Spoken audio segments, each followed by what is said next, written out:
Bonjour et bienvenue dans ce cours du DELF B1 entièrement gratuit. Vous pouvez retrouver l'intégralité des vidéos et la progression du cours sur le site www.luquet.com. Aujourd'hui, on va aborder l'accord du participe passé. C'est une règle qui est extrêmement difficile car il y a un empilement de petites règles que vous devez comprendre. Alors je vous rassure, au moment où vous regardez cette vidéo, des millions de francophones sont en train de formuler des phrases dans lesquelles ils utilisent des participes passés et ils ne savent pas forcément comment l'écrire correctement. Dans cette vidéo, je vous ai rassemblé l'ensemble des règles d'accord du participe passé et j'espère que lorsque vous aurez fini ces quelques minutes de vidéo, vous saurez parfaitement accorder le participe passé. Le participe passé, finalement, la difficulté, c'est de savoir est-ce qu'il s'accorde ou est-ce qu'il ne s'accorde pas. Et enfin, s'il s'accorde, avec quoi il s'accorde. Vous avez l'habitude de mes petites images et vous savez que celui-ci, c'est le sujet et que la caméra, c'est le verbe. D'accord ? Et puis, vous avez sans doute regardé la vidéo sur le passé composé et vous avez vu qu'on a une caméra pour représenter le verbe être ou avoir, plus le participe passé qui est un enregistreur. Alors, c'est un enregistreur très vieux. Peut-être que si vous êtes né après les années 2000, vous ne devez pas savoir ce que c'est. C'est quelque chose qui enregistre un film, d'accord ? C'est comme un CD, un Blu-ray ou un MP3. Je ne sais pas en quelle année vous allez regarder cette vidéo. En tout cas, le participe passé, on le retrouve dans les temps composés. Alors je vous montre mon tableau des verbes, mon fameux tableau des verbes que vous pouvez bien sûr retrouver sur mon site. Et ici vous allez retrouver les colonnes du présent, donc on a le présent de l'indicatif, on a ici le futur antérieur, le passé composé, et vous voyez qu'à chaque fois on a un temps simple avec un temps composé qui est composé de être ou avoir plus le participe passé. Et vous voyez qu'à chaque fois ça fonctionne. On a le futur et le futur antérieur où on va avoir être ou avoir plus le participe passé. On fait la même chose avec l'imparfait, le plus que parfait, où on retrouve être ou avoir plus le participe passé. Et ainsi de suite, je pourrais les faire avec le subjonctif, le conditionnel, l'infinitif, etc., etc. Ce que vous devez retenir, c'est que quel que soit le temps composé que vous prenez, que ce soit le passé composé, le futur antérieur, le plus que parfait, la règle d'accord du participe passé, celui-là, ce sera toujours la même. Ça, c'est déjà pas mal. Ça veut dire que si vous savez, quand on accorde le participe passé, quand vous utilisez le passé composé, ce sera exactement la même règle pour le futur antérieur ou pour le plus que parfait. Je vous précise également ici une petite subtilité du participe passé, c'est que c'est à la fois un verbe, donc il a des caractéristiques du verbe, mais c'est également un adjectif, d'accord ? Et on peut utiliser en fait le participe passé comme un adjectif avec un nom. Mais aujourd'hui, ce n'est pas ce cas que l'on va voir, c'est le cas d'utilisation avec le verbe en étant un verbe composé, être ou avoir, plus le participe passé. La première règle que l'on va voir, c'est si ce verbe est être ou avoir. Lorsque vous avez le verbe être ici, vous allez pouvoir faire l'accord du participe passé avec le sujet. D'accord ? Donc si le sujet est féminin singulier, le participe passé sera également féminin singulier. Et également, si le sujet est masculin pluriel ou féminin pluriel, on passera également le participe passé ou masculin pluriel ou féminin pluriel.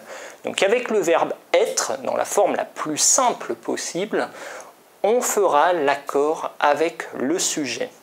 Mais évidemment, il y a forcément une exception, voire même plusieurs exceptions, et c'est le cas du réfléchi. Vous savez, les verbes avec se devant, par exemple se promener, se laver, se regarder. Ici, on fera autrement et je vais vous l'expliquer un peu plus tard. Deuxième cas de figure général, c'est lorsqu'on a le verbe avoir. Il n'y aura pas d'accord avec le sujet. D'accord ? Lorsqu'il n'y a rien d'autre devant, on ne fera pas d'accord avec le verbe avoir. Évidemment, il y a une complication avec ce verbe avoir. Regardez, ici on peut avoir un objet. C'est le cas par exemple quand on dit « j'ai mangé la pomme ». L'objet se situe après le participe passé. Dans ce cas-là, il n'y a aucun accord qui se fait ni avec le sujet, ni avec l'objet. Donc si je dis par exemple « les filles ont mangé les pommes », eh bien manger restera neutre, c'est-à-dire avec juste un accent aigu. Mais maintenant, attention, on peut avoir le verbe avoir et l'objet qui se retrouve avant le verbe. Et c'est le cas par exemple quand on a un pronom personnel. Par exemple, les pommes, tout à l'heure, je peux les transformer avec le pronom personnel les. Et on dira, en l'occurrence, je les ai mangées. Et ici, je les ai mangées, vous voyez que l'objet se situe avant le verbe. Et dans ce cas-là, on devra accorder le participe passé avec l'objet. Pas avec le sujet, avec l'objet. Je les ai mangées. Si c'est les pommes, donc les, féminin pluriel, on écrira manger avec ES. Maintenant, je vous donne un cas où l'objet est situé avant le verbe et il est même situé avant le sujet. C'est un petit peu plus compliqué et c'est là souvent où on se trompe. Regardez bien la phrase. J'ai aimé les pommes que j'ai achetées. Donc j'ai aimé, on voit que ça ne change pas puisqu'il n'y a rien, il n'y a pas d'objet avant ce début de phrase, enfin, avant ce verbe. Donc j'ai aimé et aimer restera sur la forme neutre avec le « et » accent aigu. Mais par contre, après je vais dire les pommes que j'ai achetées. Vous devez savoir que c'est un pronom relatif. Et un pronom relatif, il a deux caractéristiques. Premièrement, il suit toujours un nom, donc c'est les pommes ici. Et deuxièmement, il a une fonction. Et que, c'est la fonction objet. Donc c'est pour ça que quand on va écrire la phrase « j'ai aimé les pommes que j'ai achetées », acheter va s'accorder avec les pommes et donc on devra mettre ES. Donc vous voyez, si vous avez un pronom relatif, faites bien attention à accorder le participe passé avec l'objet. Si jusque-là, vous pensez que c'est assez simple, je vous donne encore une petite règle pour compliquer, mais il y en a encore d'autres qui suivent, rassurez-vous. Il s'agit du pronom « en ». Donc par exemple, si je dis « des bonbons », j'en ai mangé beaucoup. Avec le « en », malheureusement, on ne fera pas l'accord. Et pourtant, les bonbons, c'est bien pluriel. Mais c'est une exception, on ne fera pas d'accord avec le pronom « en ». Voilà, maintenant j'aborde le réfléchi comme promis au début de cette vidéo. Le réfléchi, je vous rappelle que c'est le sujet qui se regarde dans un miroir, donc c'est le sujet qui fait quelque chose avec lui-même, d'accord ? En fait, il faut comprendre que le réfléchi, il a trois possibilités. Il peut être assimilé à un objet, d'accord ? Même si c'est cette colonne qu'on va utiliser pour exprimer le réfléchi, notamment on voit la différence avec il qui devient il se. Mais ça c'est le réfléchi, mais on peut assimiler ce réfléchi parfois à un objet. Même si on dit il se, c'est quand même un objet. Je vous donne un exemple, c'est le cas par exemple de il se soigne. Il se soigne, donc on utilise bien la forme réfléchie, se, mais en réalité c'est il soigne lui-même. Donc lui-même c'est l'objet de se soigner. Le réfléchi peut également être assimilé à un destinataire. Donc ici on utilisera bien la colonne du réfléchi, mais on aura dans l'idée que le réfléchi qu'on aura utilisé est un destinataire, le destinataire d'une action. Et on pourrait remplacer par lui à la place. Je vous donne un exemple. les filles se sont accordées 2 mois de vacances. Donc les filles se sont accordées, on est bien dans la colonne du réfléchi, mais en réalité, elles l'accordent à elles, d'accord? Donc c'est bien un réfléchi. On aurait très bien pu prendre elles leur accordent. Si c'était des filles différentes, on aurait pu dire elles leur accordent. Donc c'est un destinataire. C'est l'équivalent du destinataire. Et donc il faut bien reconnaître ces deux cas.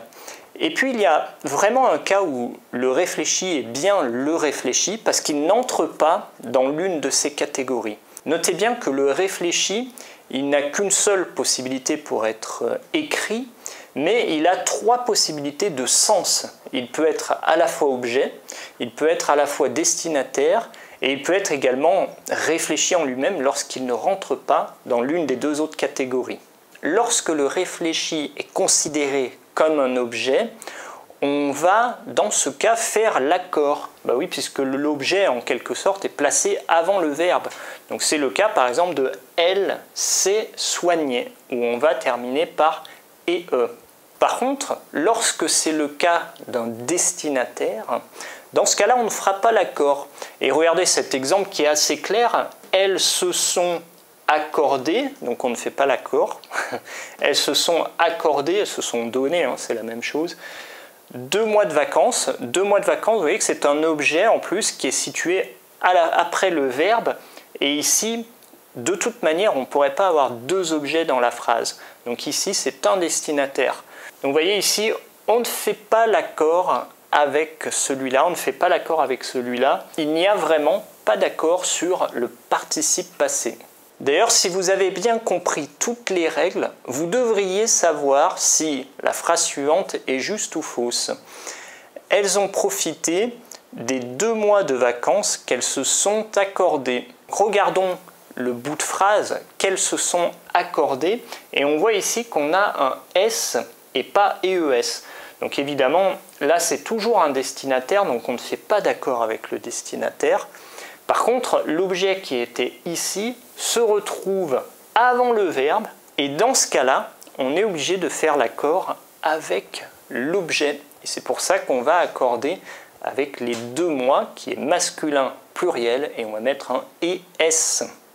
Enfin, on termine avec le vrai réfléchi, donc là où le réfléchi finalement ne rentre ni dans la case objet ni dans la case destinataire. En tout cas, le réfléchi, lui, fait l'accord avec le sujet. Par exemple, je vais dire « elles se sont réveillées » et ES, j'accorde avec le sujet. Ou alors « ils se sont perdus ». Vous voyez ici, ce n'est pas les gens qui ont perdu les autres, donc ce n'est pas un objet, ce n'est pas un destinataire. On fait l'accord avec le sujet. Vous notez au passage que l'auxiliaire pour le réfléchi, c'est toujours le verbe être et non le verbe avoir. Et évidemment, comme en français, on ne serait pas content s'il n'y avait pas d'exception, je vous donne 3 exceptions pour le réfléchi dans lesquelles on ne fait pas l'accord. C'est le cas de plaire, déplaire et complaire. Alors vous avez l'impression d'avoir tout vu, et en fait c'est pas tout à fait le cas, il reste encore quelques règles. On va pouvoir ajouter à notre temps composé un infinitif. Alors ici, notre infinitif, il va être utilisé avec un objet et le verbe avoir. Donc c'est par exemple le cas de je l'ai remercié ou j'ai voulu l'acheter. Donc on voit que l'objet peut se situer ici ou peut se situer ici. Alors là, il va y avoir également 2 cas. Il va falloir déterminer est-ce que cet objet, il est objet de cette partie du verbe ou alors est-ce que cet objet fait partie de ce verbe? Est-ce qu'il est objet de ce verbe? En général, l'objet qui est avec celui-là va se situer ici. Et l'objet qui se trouve avec celui-là va se situer ici. Mais vous vous rappelez qu'on peut avoir les pronoms relatifs et dans ce cas-là, l'objet va se situer ici indépendamment de s'il se trouve avec ce verbe ou avec ce verbe. Donc c'est là où c'est un peu plus difficile. Quoi qu'il en soit, si on a l'objet qui fonctionne avec cette partie du verbe, on fera l'accord avec l'objet. C'est ainsi qu'on écrira je l'ai remercié d'avoir dit la vérité, par exemple. Donc si c'est une femme, je l'ai remercié. On mettra EE ici. Par contre, on pourra dire, donc par exemple, j'ai voulu l'acheter. Donc si on parle d'une veste, par exemple, j'ai voulu, on ne fera pas l'accord car la veste, qui est représentée par le L apostrophe, est l'objet du verbe acheter. Et dans ce cas-là, on ne fait pas d'accord. Je vous donne la dernière règle pour l'accord du participe passé et c'est promis, on en aura fini. C'est le cas où l'on aurait faire ou laisser en tant que verbe composé, plus un infinitif. Donc par exemple, je l'ai laissé faire ou je l'ai fait faire des exercices ou je l'ai fait manger. Ici, même si l'objet est avant le verbe, on ne fera pas d'accord avec laisser ou avec faire. Et bien voilà, je crois que c'est terminé. Je vous ai donné toutes les règles d'accord du participe passé. Donc maintenant, vous savez dans quel cas de figure vous devez accorder le participe passé et dans quel cas ne pas l'accorder. Alors je reconnais moi-même que c'est assez compliqué, donc je vous conseille de revisionner cette vidéo plusieurs fois et bien évidemment de la partager avec vos amis pour qu'ils comprennent également cette règle qui est si compliquée. Je vous dis à très bientôt dans une prochaine vidéo.